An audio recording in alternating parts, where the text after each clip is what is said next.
Hello, everybody out there, and welcome to another episode of the Talk That Talk Show with me, Barry Holmes. If you thought we weren't going to come with another episode, I'm sorry to disappoint, but here we are on another Friday night. Shout out to my boy Eric Rivera. Shout out to Alvin on our Instagram Live. Shout out to my boy Flip. He's going to the Mets game on Sunday. We actually got the Mets game going on in the background now. Going on right now.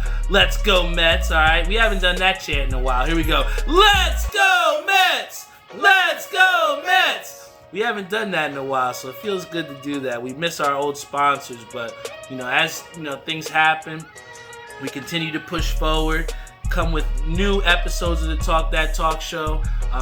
We're really excited to say, what milestone we're about to hit after this episode a little bit later on in the show. But we got my boy Robert Brantley Jr. I saw you made the roster on the DIY. I'll see you at the first tour spot. We're actually bowling in the same thing. Let's put it this way, guys.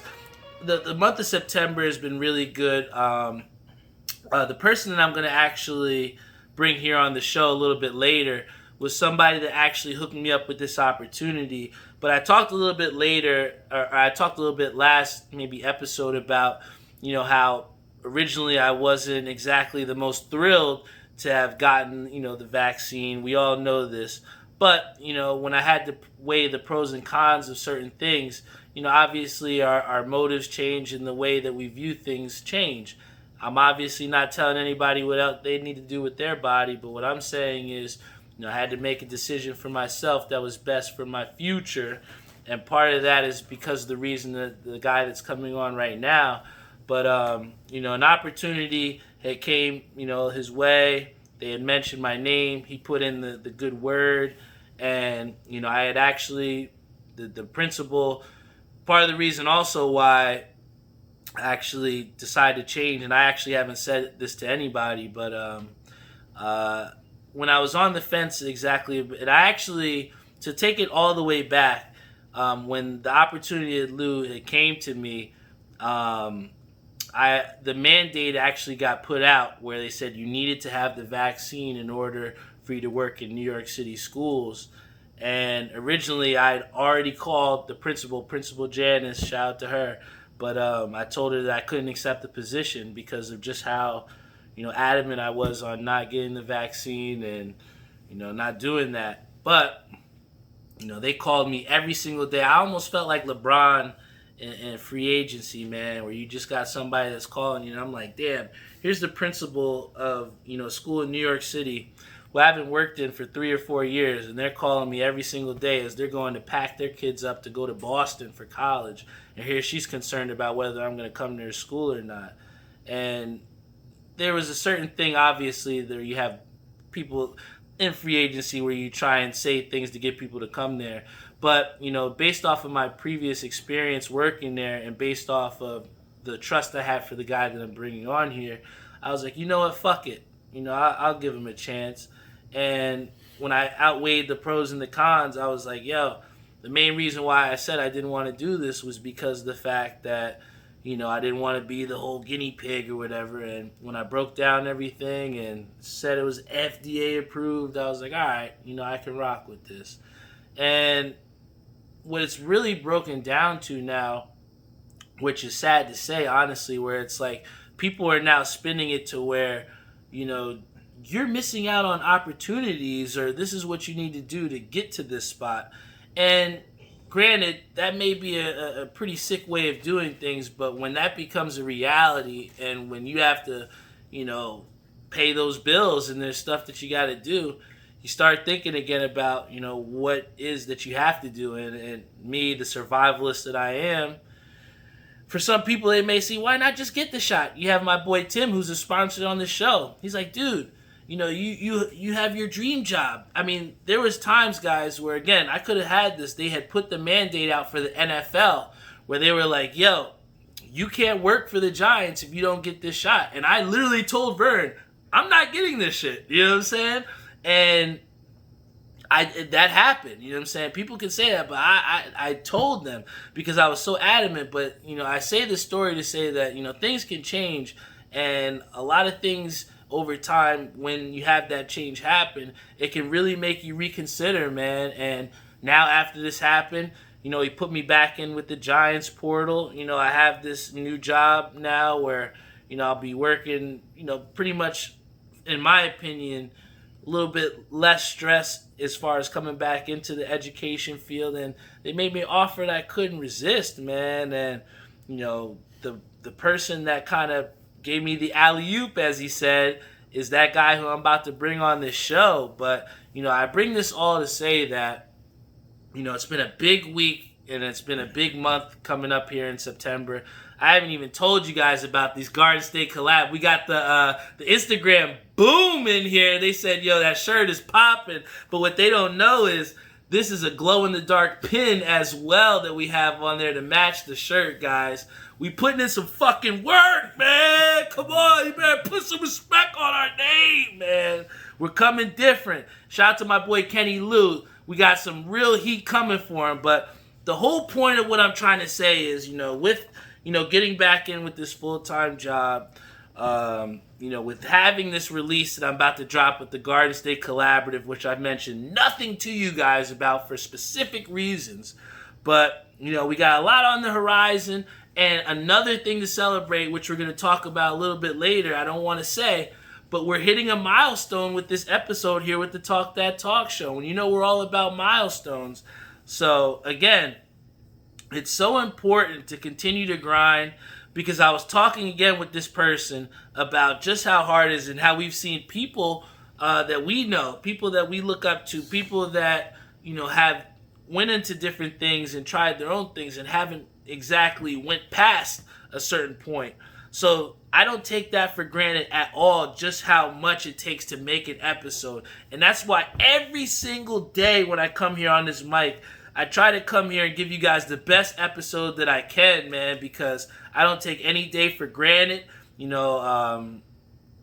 had people that have been here today and are not here tomorrow. So whatever, amount of time that you have here on this earth, just make sure that you make it in a meaningful way. And that's what I continue to try and do each and every step that I take. And this guy that I'm about to bring here on the show believes the same way that I do. So without further ado, please give it up for, I don't know how many times this guy's been on the show now, but he's one of my very good friends. Give it up for Louis Guerra! Or shall we say, Louis Baez. For our people that are not watching it, he does look like Javi Baez, I'm telling you. We back, baby, we back. How you doing, Lou? What's going on, bro? Hey, excited, man. I've been looking for you. You wanted to have me on, I think, what was it, 2 weeks ago? But I was going on a road trip right before the start of the college football season. But I told you, I was like, hey, lock me in for this day. I know I'm available, and yeah, man, I've been looking forward to this since what, like 2 weeks ago now. Oh yeah, man. And I think that the big thing, Lou, with having you on here is that anytime the opportunity, first of all, our time is very valuable here because this guy is an engaged man. Please, let's everybody, come on, man. We gotta celebrate that. So, let's talk about that, man. Like, how did you know it was the time, and like, what did you do, man, to like propose? So it's funny. Like, I don't want to sound cliche. I think that when you're in the situation, you'll just know when it's the right time. But at least for myself, it was just like the pandemic was a crazy year. Like 2020 was a crazy year for everybody, and for a lot of people, kind of put things like in the shitter in a sense, right? But for me in my situation, I felt like it was an opportunity for me and my fiance now to really just kind of grow together, and as opposed to kind of butting heads and growing apart, like we really took that time to learn about ourselves, learn about each other, the things that we needed in our relationship, and it was it was in a sense one of the most unexpected like growth moments that I ever had in my life. So it was really good. I think everybody in their life is gonna go through that growth in a different sense. Hopefully, it's not as in a traumatic time period as everybody else. But yeah, and when it got to that moment, I knew in my head that there wasn't going to be anybody else that I would want to go through that with, and it all felt right. So popped the question. I don't even know what the hell I said. It's all a fucking blur. Yeah, man. I wish I could remember, what I said to her. She'll remember. And yeah, I mean, I just got on one knee and it was just like, man, I was shaking. I was about to start crying and stuff. But man, no, it was cool, and I definitely just looking forward to the next chapter. Yeah, for sure, man. And like I said, big congratulations to you. I'm sorry, guys. Ishabad Crane has put in the best comment I've seen in a long time. He said engaged bias vibes. So it's true. You do look like Hobby Bias. You put it in their head already, man. They see it already. It's not fair. It's not fair. But I definitely, as coming here on the show, I wanted to thank you again. But for those people that don't know, really, me and you kind of have established, this relationship when it all started back in Playworks, man. Mm-hmm. And, can you talk a little bit about, for those people, what kind of like that experience was and kind of like how we first met? Oh, of course. And just wanted to say, unofficially, this is my 4th time on the show. Unofficially the 4th time. Because we had the 3rd time was at the 100th episode. Yes. At the bowling alley, so we didn't have a full segment. So this is unofficially my 4th, or if you want to say 3rd time. Okay, all right. But meeting at Playworks. I was fresh out of college, getting my first, I guess you can say, like career type job, right? Like somewhere that I can grow.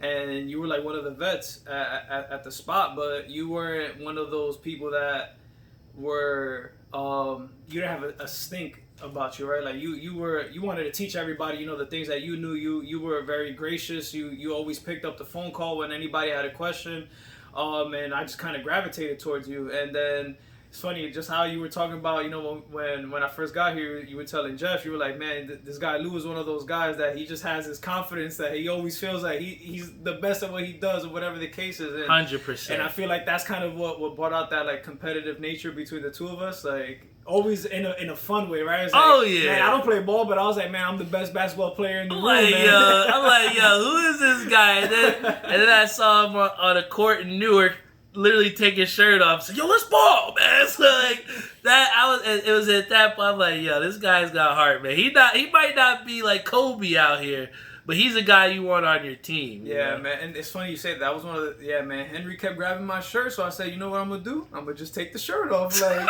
can't grab the shirt. A real thinking guy, No, but yeah, and then we kind of just continued to grow from there. Then we moved up together after that, and then again we just kind of kept working together. Then I still remember when you told me that you wanted to start the podcast. I think there was like a snow day where we didn't have work, and you said, man, I've been watching this equipment on Amazon. I'm like, bro, just order it. Like, just order it. Yeah. And then you like, I was like, bro, just order it. And then I remember you called me like, bro, they like overnight shipped it to me. Like, I got it the next day. And I was like, bro, it's a sign. Like, you got to start doing this. Yeah. And yeah, man, it's kind of been, even though we're not at that job anymore, we've always been in contact. Like, that job kind of just brought us together, but it wasn't the reason why we were friends. So facts. And then we continue to call each other and talk and just hang out all the time. So I'm definitely grateful for that job bringing us together. Yeah, man, and that's the thing. Like, they say college a lot of the times it's about it's not, and even past that,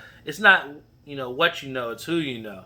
And, I feel as though in Playworks, I definitely met a lot of good people. And you are obviously one of the most memorable that I've, obviously had in a long time. And especially after college, where it's a little bit different, where, you're used to the people that you chill with, partied with, did whatever you did with. And, afterwards and after college, you really start to get a sense of, who the people are that you want to get, and who you want to be around. Because I feel like most of college is finding out who you are. And then most of college afterwards is finding out of those people, who really means the most to you. And at the same time, who can help you to progress forward. And I think that after that post-college stage is something that is very underrated, and at the same time is very important to people finding out who they are. And I bring that to say that, when I had finished that college, I went to Playworks not knowing what it is that I wanted to do, and it kind of was one of those things where it's like, I got to do it, and there are people in that job where I felt that I was very cool with, and there's people that I had great relationships with, and like I said, to this day, you're one of the only people that I still talk to on a very, very very frequent basis. Yeah, so if you go a couple days and I don't get a text or a call from Barry, I'm like, man, something's wrong. I would have heard from Barry by now. But why do you think that is? That our relationship, based off of that, it was as strong as it's been, man. I think just in terms of just like in a sense, like thought partners, right? Like we can't just bounce ideas off of each other. And I think we just really look out for each other's well-being, right? Like I want to see what you're up to, whether it's with the podcast or with the stuff that you're designing on the side. I'll let you spill the beans on that. I won't say too much, but don't say too much, even though I'm like,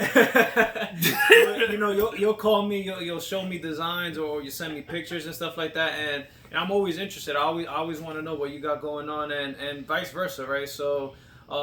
Even if when it's fantasy football drafts, I'll show you my lineup. I'll show you my draft. I'll even tell you, hey, I got this pick. Who do you think I should pick up? Whatever. Or even playing video games, things like that. Like, there's so many things that we share in common. So it's just, it never feels forced, right? There's always something to talk about. And again, it's always good to have people like that in your corner that regardless of whatever the topic or the subject matter is, that you can just bring them somewhere and you can talk to them. And it's funny, I just want to add this. I remember I was talking to Ashley, obviously, Ashley, so which is my fiance, by the way. Shout out to her. Shout out to Ashley. I was telling her one day, I was like, we were just talking about our groups of friends or whatever, and I said, Barry is one of those guys that I feel comfortable bringing anywhere because he's going to make a friend in that room. Regardless, it doesn't matter. It could be a boardroom. It could be, just a bar to hang out. It could be a wedding. It could be whatever, like a new hire orient. But it doesn't matter. You bring Barry, he's gonna leave there with a friend. And I think that's one of the things that I admire the most about you. So yeah, man, it's always a great time, when we link up, when we talk. So. Just got to keep the good energy flowing. Yeah, man. That's why it sucks. We got to talk about this Oregon football, right? And I would have thought this guy would have been the one to wear the colors. And here I am with the Oregon colors. But, I say that to say we have college football back. One of the how we actually started with trying to get this episode going was that, him and me, him and we're just really big college football. I was a Virginia Tech guy, obviously. Shout out to Virginia Tech for beating UNC. UNC was overrated, but we beat them, man. Only thing I was worried about, we were scoreless in the second half, but it's okay. We're gonna beat them. Right? I think we only had a field goal or something, but we'll be all right. But you guys have a big game coming up, and can you talk a little bit about that and how you're feeling? Yeah, so we're ranked 11th in the country right now. I think Ohio State is number 2, or they're somewhere in the top 5. We play tomorrow in Columbus, Ohio. It sucks because we were supposed to play Ohio State in Oregon last year. So now we got to go travel to to their stadium. But I think, man, Vegas got us as a 13.5-point underdog or something like that. So whatever Vegas is thinking, man, they're not inspired by how we played Fresno State last week.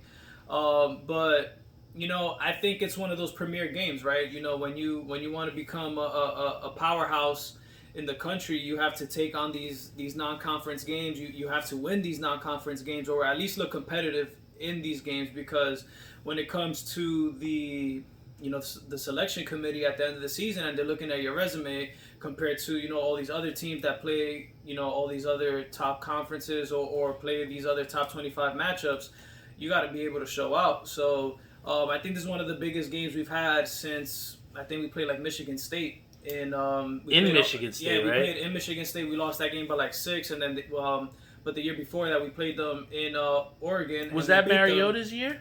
So the year that we played them in Oregon was the year that we beat them, and we made it to the championship game that year. The year we lost in Michigan State was the year after he left. Gotcha. Yeah. So, but again, those are the type of matchups you have to bring on to your schedule in order to put yourself in that conversation as one of the top 4 teams, which I think is a little bit outdated already. A top 4 team playoff bracket. But, we can get more into that if you like to. But, yeah, it's definitely one of those games that you have to, if not win straight out, you have to be very competitive and give people, keep that idea in their head about, what Oregon football is about. And I think that especially in a time where they're talking about aligning the conferences as well, it's going to be really hard again to then try and rank these teams and rank them fairly. And we had a situation where a guy who also has made a lot of appearances on this show. Shout out to Betmaster G. But we have somebody here who had a question about pretty much what's happening in the scope of football, and I had that same question because we've heard a lot about the alliances of these conferences, but who the hell knows what that means? So can you talk a little bit about what that means, Lou? Yeah, so the alliance, what's going on with that is just that college football has kind of reached this pinnacle, right, where the conferences are in a power struggle, and it all started with the SEC extending an invite to the University of Oklahoma and the University of Texas, the Longhorns, which I think is stupid because the Longhorns haven't been relevant in college Vince football Young. Since not maybe after that Colt McCoy years, like they were decent, and they accepted. So they basically told the Big 12 that they're going to leave the Big 12 conference and join the SEC. That happens, so then now the Pac-12, the Big 10, and the ACC are kind of like, we can't let the SEC have all these, top 25 schools in just their one conference, because what happens is, the more they're able to stack the deck when it comes to the top 4 teams for the selection committee, there's going to reach a point where it's going to be at least 3 teams from the SEC, right? Yeah. If you have an Oklahoma, right? Because you could easily say Alabama, Georgia, and Oklahoma are consistently going to be the top 3, or at least out of those 3 schools, top 5 teams in the country. Yeah. Right? And then if they play, think about this, and then if they're playing each other, say one loses, does that then knock them all the way down to 10? Or do you fairly say that these are the top 2, so they shouldn't drop as much? You know what I'm saying? Exactly. So what happened with that is then, like I said, the Pac-12, the Big 10, and the ACC basically joined together to create this alliance, which is not binded by any contract, at least as of now. But basically what they're trying to do is, I think after 2025, they're going to start that they will...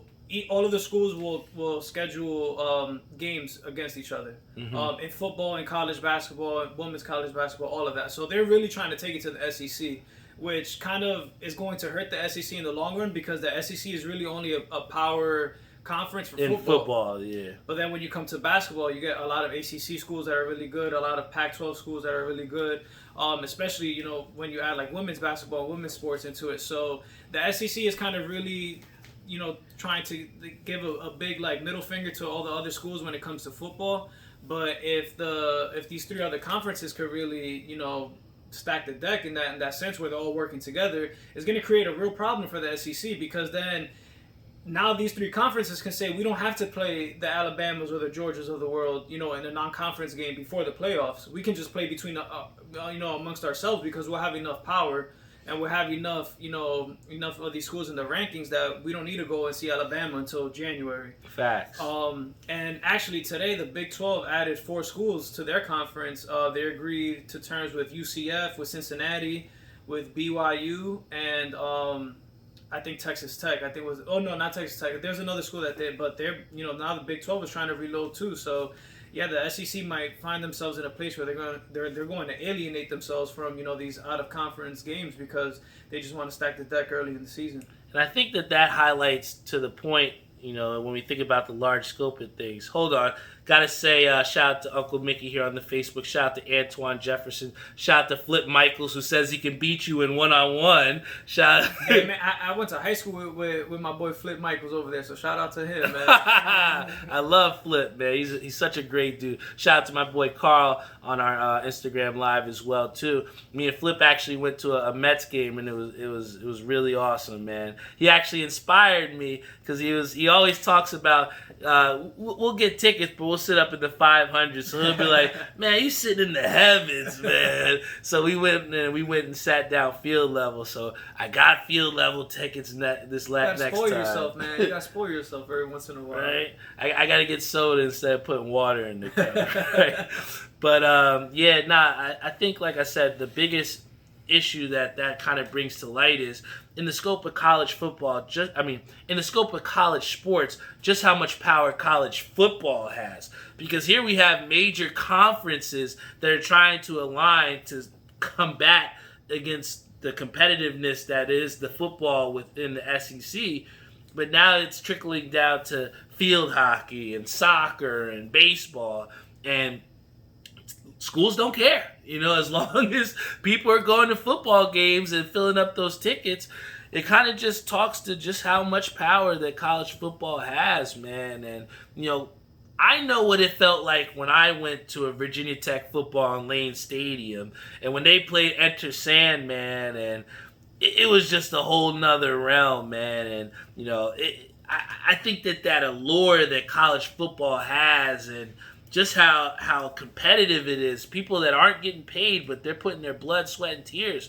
My sister's girlfriend played for my sister's boyfriend played for Morgan State, and he was really good, man, as on the line. And like I said, just to go to Morgan State, to go to that game and see how competitive that was in the historical Black Conference, and just to see just the tradition and everything that was in that, there's so many levels of college football, but at the same time, the intensity is still there, no matter whether you're in Virginia, no matter whether you're in Oklahoma, whether you're in Oregon. So I just know that that's what kind of draws me in. What has kind of drawn you into college football, Lou? Yeah, it's definitely just the passion of the game. It's a different speed than NFL. I think the NFL, the game is a lot faster. You could even see it, you watch the game like last night where the tempo is so quick. And yeah, you'll see like fast-paced offenses in college, but it's different. How you said like traditions, like hearing like Enter the Sandman. You have all these schools that have these, these legends, right? And these kind of pre-game things that they do before every like big matchup. The stadiums are iconic in themselves, right? And just how loud these student sections and the marching bands and the crazy uniforms and the color combinations, and I mean I can go on, and it's just so entertaining. And it's cool to be able to see, especially now that we're at the age where a lot of these college athletes are younger than us, and you can follow their whole career, right? I think that's one of the cooler aspects. Now, I mean, obviously, we're not that old, but a lot of these guys are like 18, 19 years old, and just being able to see them, their first couple years at a school like Oregon, for example, let's say, and then now you could root for them like going into the league. Like Justin Herbert is one of those guys that, he's on the Chargers now. Obviously, I'm an Eagles fan, but I saw him all 3 years at Oregon when he came in, all 4 years because he stayed his senior year, but he came in, mid-season as a true freshman, a guy from Oregon, and you could see his story unfold, and it's just like, how can you not root for that, right? And it's just really getting to see, these young athletes really live out their dreams and start from nothing and just follow them all the way until, they retire or whatever it is that they do with the rest of their career. But that growth is one of the things that really keeps me, at least now, going with the sport. Before it was, the flashiness and just the passion, but now it's kind of like the stories that come along with it. And it's so funny that you talk about growth, because one of the things that I had alluded to at the beginning of the show was us hitting a certain milestone after this episode. So I'll kind of let you take it from there and kind of let the people out there know, what milestone are we hitting, Lou, with this episode? So, man, I remember when I was on, you sent me the flashback. I think it was like, the 20th episode or something like that, back like in 2019. Still recording off a Chromebook. Yeah, man. and now we're about to hit that 20,000 downloads.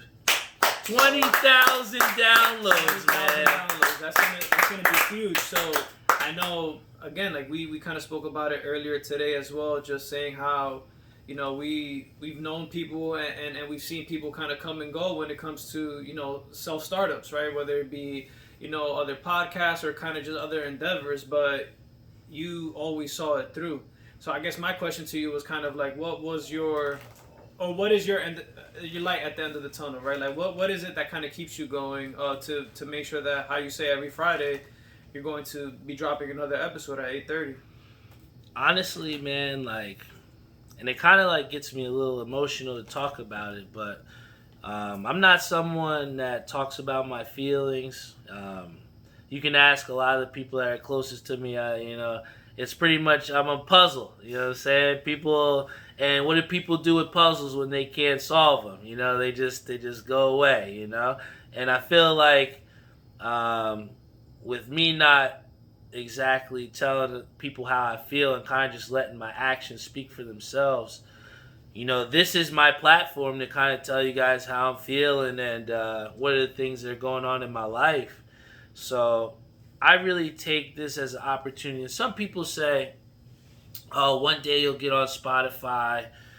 I'm already on Spotify. He actually said it to me today. He's like, I can really see you on iHeartRadio. I'm like, I'm on there, Luke. You know what I'm saying? So those things happen often. So, for people to say like, oh, you can be like the Joe Rogan show or you can get sponsored and picked up in certain places. Like, I want to be completely respectful and transparent as possible when I say this. I don't give a fuck about that stuff, man. I literally care about sharing each Friday night with each and every one of you that has been a part of making that 20,000 downloads. Whether you're tuning in on Instagram Live, whether you're tuning in on Facebook Live, whether you're tuning in on Spotify, Google Podcasts, Apple Podcasts, Stitcher, iHeartRadio, all these different streaming platforms. I don't care if I never make it to some big network corporation or that those things don't entice me. The thing that really motivates me into your question is literally just coming out to you each and every week and just spilling my heart, man. That's how I feel. Yeah, and I've always appreciated it. And I think that's one of the reasons why when you told me that you even had the idea to do a podcast, I was like, man, you got to do it. Because, those candid conversations that we would have on the path, on the way home from, being in New York or whatever the case was. And those shits were different, yeah, bro. Man, we would be almost screaming at the top of our lungs. And we were the only people on the train. But it was definitely seeing the way that you cared, right, about facilitating those conversations or even just listening, right? And I know it might be interesting, right, when you're on your podcast and you don't always have a guest on the show, but just kind of talking onto the mic and even seeing the live reactions from people. But just in your head, I guess I would like to ask, when you don't have a guest on the show, right, and you're making these points or you create these talking points that maybe you might think to yourself, damn, I wish I had a guest to answer to that. Kind of what is your driving factor, right? Or what is it that makes you put out these questions, or what do you think about once you put out these questions out there when you're recording the podcast by yourself, solo? Honestly, it goes to the point that I just made as well too about being self-reflective and almost some people. They write in journals. I step on a mic and I record a podcast. So, honestly, the inspiration for these episodes and, the things to how I do things as far as the Talk That Talk show, it literally comes from everyday experiences. Us having a drink before the podcast and Jeffrey asking a question turned out to be a 10-minute segment. You know what I'm saying? So it's literally conversations that I have on an everyday basis. Things that I'm feeling, experiences that I had, they literally all tie into that imaginary person. Because what do they say? The easiest thing to talk about is ourselves, right? So instead of just highlighting just all the accolades and just being a pompous person as far as talking about myself, I pride myself in creating these episodes to talk about myself, to help someone, to be relatable, to teach somebody something that I learned in a moment myself. Eric saying keeping it a buck, 100 all the time. I think that's what kind of brings people in. And when you keep it 100 and when you talk about the things that truly mean something to you, then this person, it doesn't matter if you have that person there as the guest or not. It's just a matter of trying to be your most authentic and true self to not only get this download, but the next 20,000. Yeah, and then even to that point, I've had, manager at my current job, they told me, it seems like you're always this person, right? And I told them, I'm like, there's no on and off switch. It's just, you know, when I clock into work, you're getting the same version of me as I clock out. So there's no faking it, right? So, and I feel that, you know, in regards to you, when there's no faking the funk, right, and you're just who you are, it's always authentic, right? And you know how the people in the comments are saying, you're able to keep it 100 all the time because you don't have to flip a switch, right? You don't have to put a different mask on to interact with, you know, with a different person. And again, like I said before, that's why I would bring you anywhere that I would go. Like that's why I would bring you to you know, you've been to my barbecues. There's 100 Spanish people in the backyard, and I didn't know a fucking word of the songs for hours. For hours, I didn't know a word to the song. I'm bachata and the hookah. But man, like that's the kind of guy that Barry is, and he'll make a friend out of anybody. So I think, and not, I'll bring it back real quick. My last question to you before I want to spring the surprise on you real quick. And that's this thing, like, who is a guest that has surprises? Shout out to Kenny Lou, because Kenny Lou's always coming with those surprises. Right, Kenny? But yeah, what were you going to say? I do want to ask you, when you think of your next 20,000 or your next 100,000 downloads, what do you have in mind for the show? Because, again, like how we were talking before we got on the mic, you know, how the operation just kind of grew, right, little by little. You said you were recording stuff on a Chromebook, and then you got like Playworks Chromebook. Yeah, now you got like 3 phones. You got the you know, the ring light and everything. So when you think about, you know, your next 20,000, 100,000, hopefully, you know, million downloads, what do you have in mind for the show? What I have in mind is the 100th episode on crack. That's what I have. I literally, like, I had so much fun just having everybody there. And literally, I think we had about 30 people show up to a live episode.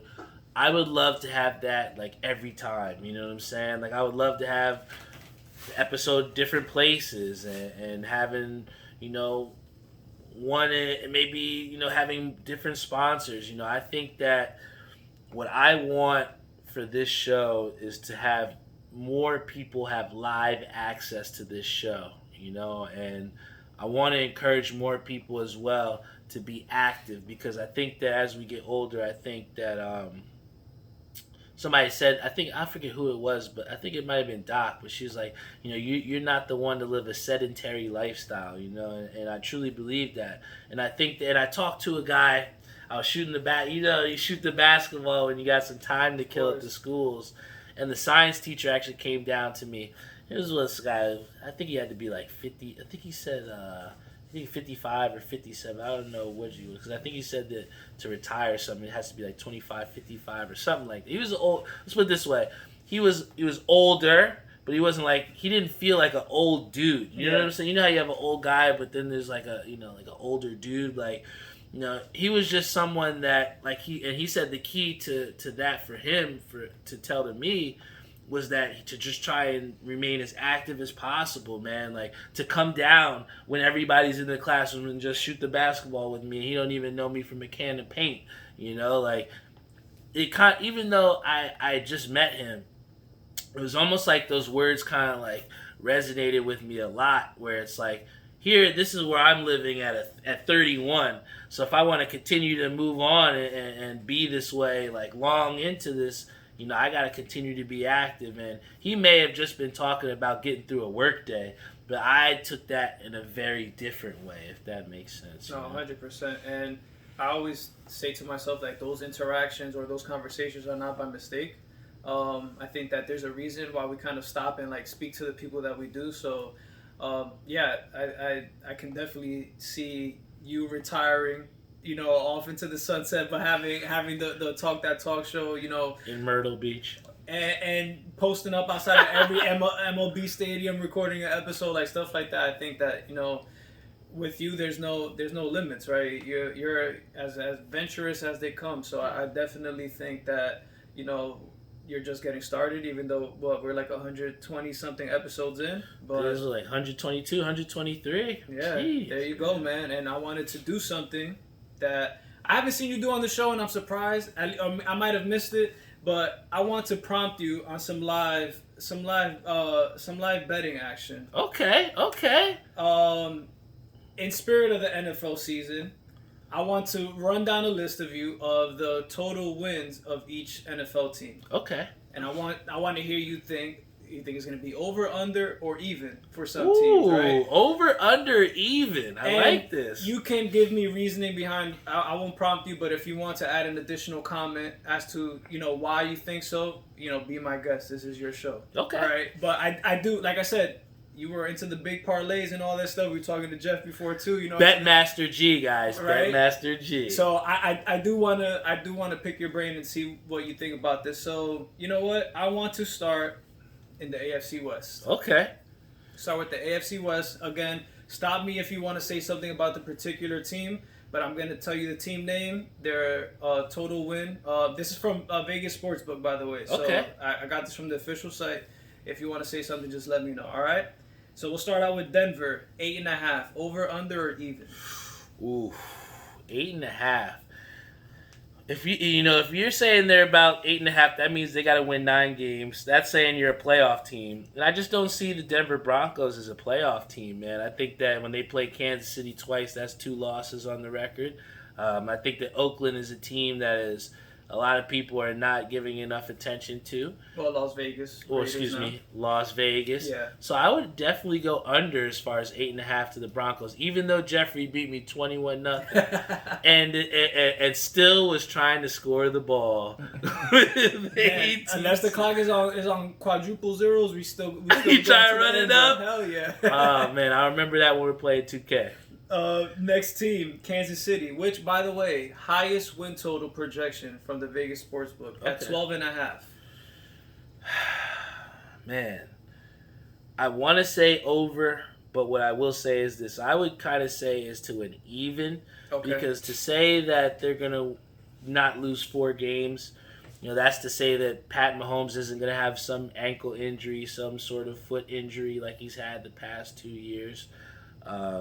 That's to say that, we're going to have guys that didn't drop passes in the Super Bowl. That's to pretty much say that they're going to have a damn near perfect season. And I just don't see enough off-season acquisitions for this Chiefs team, especially with, the status of Tyrann Mathieu, who was an anchor for that defense. I can't, with the whole heart, say that they're going to have a semi-perfect season at over 12 games. So I would say either even or under. Right. And that's a Chiefs fan. Las Vegas, 7. Over. I'm telling you, people are sleeping on the Las Vegas Raiders, man. That is a potential wild card team, in my opinion. Jeffrey took this guy off the board who I think is an absolute monster, Josh Jacobs. I was still pissed at him at the 12th. I was 12th and he was 11th. He stole him from me. I'm telling you, that team, they have something down there, and I think that, with the AFC being as maybe top heavy as it is, and Denver not being as strong as I say they are, I think you can put them over 7 games. All right. So now we got last team in the division, which I think is my sleeper team. It might not be really a sleeper, but the Chargers, they're at 9.5. I still gotta say under, because when I've seen Herbert in those pressure situations where it's do or die, I haven't exactly been the greatest fan of Justin Herbert as an NFL player. And let's be fair. And again, we'll keep moving so we don't go too over our time. But the Chargers did have, I think, statistically one of the worst offensive lines in the NFL last year, and I think Herbert faced the most pressure. I think the second most pressure on dropbacks every pass. So. Just a little context. Okay, let's bring it to the NFC West. Arizona, 8.5. Under. The Los Angeles Rams, 10.5. Under. Seattle at 10. Over. San Francisco. This was a surprise to me. 10.5. San Francisco, 10.5. I'm going way under, by the way. They lost Robert Saleh. They lost Richard Sherman. Jimmy Garoppolo in the air. I can't see San Francisco winning over 10.5 games. I'm going under. I was going to say over, but damn it, Lou, you sold me. I'm going to go under. All right. AFC North. Baltimore, 11. Over. Cincinnati, 6.5. And wait, let me just go back. I will say over to that Baltimore pick because it just seems like Baltimore just plays some cheesy teams, man. I feel like every season they're just beating up on teams that, why are they even playing? Yeah, you'll look at their schedule and like, man, how are they playing the Jets again? That's what I'm saying. I'm sorry, Twan, but I feel like the Ravens perennially have been so overrated because they played like the Steelers played last year. Nobody. Yeah. You know? That's why when we played them, we whooped them. So you got Baltimore over 11? Yes, because they play fluffers. Cincinnati, 6.5. I'm gonna go under. Yeah, I'm way under. They did nothing to rebuild that offensive line. Yeah. They got a lot of problems over there in Cincinnati. Cleveland, 10.5, which I think is probably the best team in the AFC North. Honestly, I'm gonna stay even. I think they're gonna be around 10. 10, honestly. Okay. Pittsburgh at 8.5. Under. Wow, you're low on Pittsburgh this year. I mean, who's playing quarterback? I mean, what Ben Roethlisberger are we getting? Fair enough. NFC North, Chicago 7.5. Over. Oh, Barry. Detroit 4.5. Now I'm gonna tell you why, man. Let me tell you, that defense is still there, and it seems like Chicago's always in close games. Damn it, I want them to be good so bad. You know what? I'll tell you this. I'll give Chicago over 7.5 if by week 1 halftime they switch quarterbacks to Justin Fields. Andy Dalton has no business having a starting job in the NFL. I said that if it's Andy Dalton, then I'm saying under. If they give it to Justin Fields, like, yes, I'm going over. All right, so we can agree on that. That's fair. I agree. Detroit at 4.5. Detroit 4.5. Who they got? Jared Goff. A broken. Yeah, I'm going under. I'm going even. I can see them around 4 or 5 wins. I want to say over, but that's the whole point of that 4. You know what I'm saying? Is, all right. So, but you look at it, right? They're going to play the Bears, Green Bay, and Minnesota 6 times, right? 2 games against each of those teams. I can't see them, having many wins between those teams. So I'm going Detroit either even or under. Fuck it, I'll go over. All right. Green Bay at 10, even. 10 even. Over. Minnesota at 9. Even. I think they're a cusp. They're on the cusp. They're like a 500 team with Kirk Cousins. That's fair. AFC South, Jacksonville, 6.5. Super high. Low. That's way high. Low. That's way high. I don't even think, personally, this is my hot take for the NFL season. I don't think Urban Meyer makes it through the whole season. Ooh. I don't think Urban Meyer makes it through the whole season. That's a lot of money to fire. I don't know why they hired him in the first place. That's the problem. But what do you think? Over 6.5 or under? Oh, definitely under. Tennessee at 9. Tennessee at 9, over. Tennessee is tough. They lost Arthur Smith. I don't care. They got Derrick Henry running. Next. Right. It's a lot of carries. Indianapolis with my boy Carson Wentz. Oh! At 9. Under. I'm sorry, Reese. Under. This ain't Madden. Under. That's fine by me. Listen, as long as he plays 70% of the snaps, we get their first round pick. So the less they win, the better we'll be able to get a better pick. Houston at 4, I think, is way high. I think Houston is one of the worst teams in the NFL. They have no talent on that roster. Nobody knows what's happening with Deshaun Watson. I'm comfortable going under Houston. Under. NFC South. Carolina Panthers, 7.5. Even. Okay. Our boy Jeff, his Atlanta Falcons, 7.5. I'm going under. I'm sorry, Jeff. I'm sorry, Jeff. Under. Yeah, I'm sorry. What would you do, Jeff? New Orleans, 9. That's actually a pretty good bet. Where is that at? Vegas Sportsbook. I think New Orleans at 9 is low. I think people are sleeping on Jameis Winston, man. They need to put some respect on that.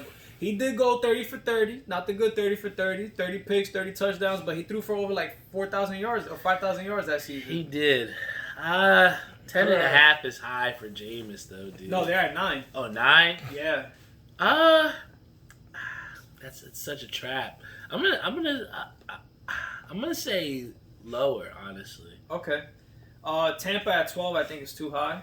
I think We saw yesterday their defense is very susceptible to the pass. Very thin at cornerback. Definitely one of the better run stoppers in the league. But yeah, I think Tampa at 12 is high. I don't know. What do you think? Tampa at 12, lower. I'm gonna go lower. Okay. AFC East. Jets at 6, which I think that's incredibly lower. Yeah, Jets. I'm lower. Sorry, Rob. Patriots at 9.5. Lower. Dolphins at 9.5. Higher. Yeah, they went 10-6 last year, so I can see them picking back up. Buffalo at 11. Higher. Best team next to the Chiefs. Yeah, and now we could close out with the NFC East. Washington. The worst division. I think the AFC South has something to say about that, but let's go with the NFC East. Washington, 8.5. Higher. Okay. Dallas at 9. Lower. Yeah, I think Dallas is coming into this year again with that, we're the best team. Dallas has been singing the same song over for the last 10 years. I think since 2000, they've won like 2 playoff games, so I don't want to hear nothing about Dallas. New York Giants at an incredibly high 7 games. Remember, Lou, they were just an Eagles' actual attempt at winning a game away. No, they were an attempt away. They were in not starting 0 for 6 on the season attempt away from making a playoffs. I'm not buying a sob story from any team that starts 0 and 6. Come on, man, fair. You got to try better than that. That's fair. So you got the Giants at 7. I'm gonna go higher. I'm going super low. I think they got the worst offensive line in the league probably, and one of the worst quarterbacks. I mean, you lost 21-0 on Madden, so I think but it ain't Madden. It's the NFL, man. I don't know. I felt like the Giants added some fire. I thought on defense they were serviceable, and I thought that offense was anemic. I thought that offense was anemic, and I just think that maybe Kenny Galladay can add a little bit of something in there. Does they make him a? What was it? They are at 7 games. I could see him winning 8 again, bro. I really could. I don't even think they won 8 last year though. Didn't they go 8-8 or something? No, they went I think 6-10 or something. 6-10. Yeah. I don't know. I say maybe 8. I think. And then on top of that, just again, not to get long-winded on the Giants. I don't want to waste my time on them. Yeah, but please. Terrible offensive line. They got a running back that's coming off of ACL injury. Totally reconstructed knee.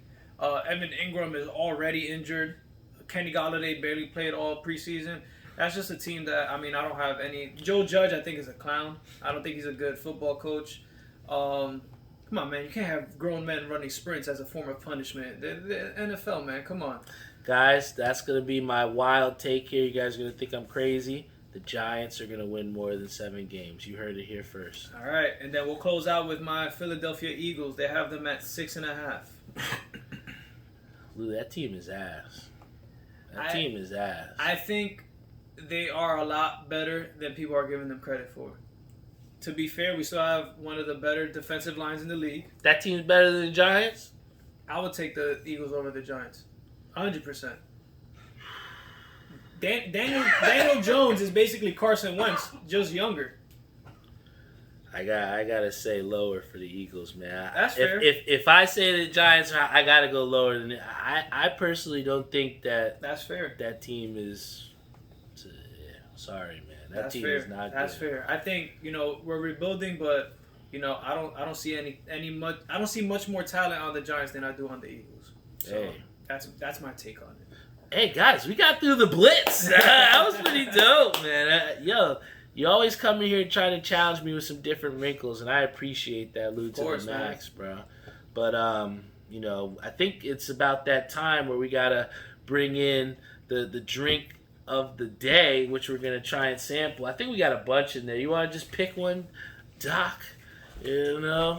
But I think as a segue into that, you've always been a fan of good beers. I think Jeff brought some great beer here. You bought some great beer here too as well. But again, I think I've asked you this question before, so I want to ask you a different one. But it's like, Yeah, we could go with that one. But the thing that I kind of wanted to ask you, Lou, is that, you know, when you go into the beer store, and I don't know if this was on the last episode or the other ones, but I know we've talked about it. But, you know, when you go into the beer store, you know, what is it? Because you have this taste palette now. You know, what is it that you're looking for right now? And I specifically say this because I know for me, my taste palette is always changing because I went from drinking, you know, hard IPAs to now drinking fucking seltzers. And I don't know how that happened, but the palette has changed. So that's why I ask you, you know, what is it right now, you know, in 2021 that you're looking for when you're going to the beer store? So this summer I think was the summer that I got into more sour beers. So like beers with like different citrus, with like grapefruit, things like that. That kind of give you like that tart like aftertaste. But typically I look for just IPAs. But the two more specific styles are the New England IPA, which are a little bit more hazy, sometimes a little bit more hoppy. I feel that they carry the best flavor like throughout your whole palate. West Coast IPAs, which are actually one of the beer that Jeff brought today, they're a little bit more dank in flavor, and very distinct. Like once you're having a West Coast IPA, so those are like my two biggest things. And honestly, one thing that I do, which some people find weird, I treat beer like wine almost. Like once I pour it in a glass, I always drink my beer out of glass, like almost 9 times out of 10. I always smell it. I like to smell it, see what it smells like, see if I can pick up on any notes or any ingredients, and then kind of checking the can afterwards to see if I was on the right path. But anything that's very floral, very light, I like to scope out and try it. And one of the biggest things, sometimes if I have no taste or no preference in mind, I'll just look at labels and I'll be like, oh, let me see what looks cool, and I'll just pick it up. We know a couple people like that too, right? But this is what you kind of brought here, so can you talk about what you brought and like what the hell it is we're gonna drink here? Yeah, so let me shout out to Marcus, shout out to Brienne Pearson, shout out to Jared Jenkins, shout out to Theo Mahan. So River Horse is actually, and this is one of the things that I've talked about with you, is supporting like local breweries as well. River Horse is actually a brewery that's from Jersey. They're down in Ewing, if I'm not mistaken. And this is one of their summer, it's called River Horse Summer Blonde. Very light beer. It's kind of one of those beers that you can really throw back and just drink all day. And if I'm not mistaken, I think this week or next week is like one of the last weeks to actually get it out at the stores. So I always look forward to this one. Brooklyn Brewery Summer Ale is another one that I really like. Summer is typically my favorite season for beers. So you just gotta have to try to enjoy it before we get into the fall where everything is darker, more heavy, a lot more warmer flavors. So this is definitely the best time for beer in my opinion. All right, well, since this is the right time, and on the can it says you want it. There you go. Heard that a couple times. Cheers, brother. Cheers up, bro.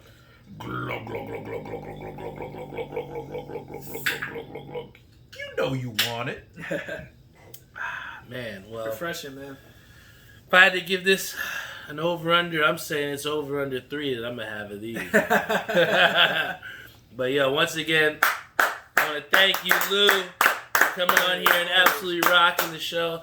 The last couple episodes, guys, we've I've really tried to, keep it at like the 30-minute mark. But, this one, especially with Lou, we wanted to give you guys as much content as possible, man. And, I hope you guys are truly, truly appreciative of this straight hour of just heat, man. And, I live for these moments where I can have my friend, Lou here on the show, where Flip can tell me he can beat him in one-on-one, and just having different people, Man, I haven't lost a one-on-one in like 10 years, man. I'm crazy on the court.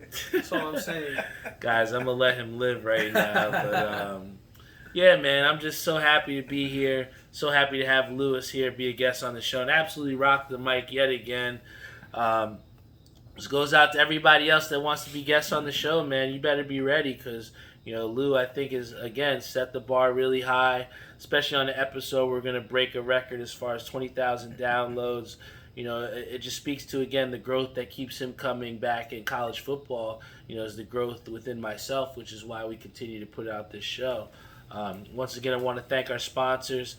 Big shout out to my boy Savion Gaynor, who's here. He just joined in. He's got sky-dye socks. I got to send him the picture of the secret entrance.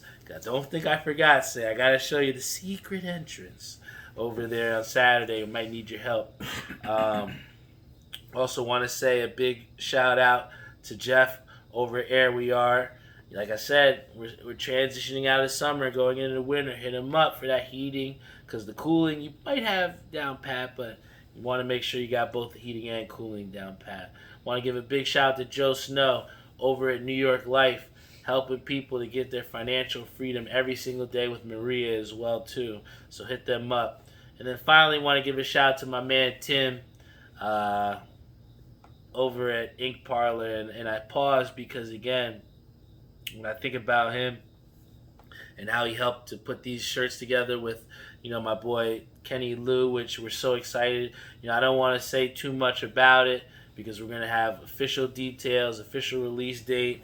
You'll get a chance to get one of these pins as well too. We're going to all tell you where that's all going to happen. But guys, whether it's the glow-in-the-dark pins, whether it's the shirt, Tim has done an amazing job in trying to, help people to build their brands through his merchandise, as far as, creating shirts, creating hats. I saw he just did embroidery for Black Moon Piercing. So, he's doing a great thing out there, and he's done great things for me. So if you need him, hit him up over at Ink Parlor, man. inkparlor@yahoo.com. But yo, that's another episode here in the books. In the books, baby. Lou, in parting, do you have anything to tell the people out here that are so graciously watching us for an hour? Just say bet the under on the Giants for all season. The team is trash.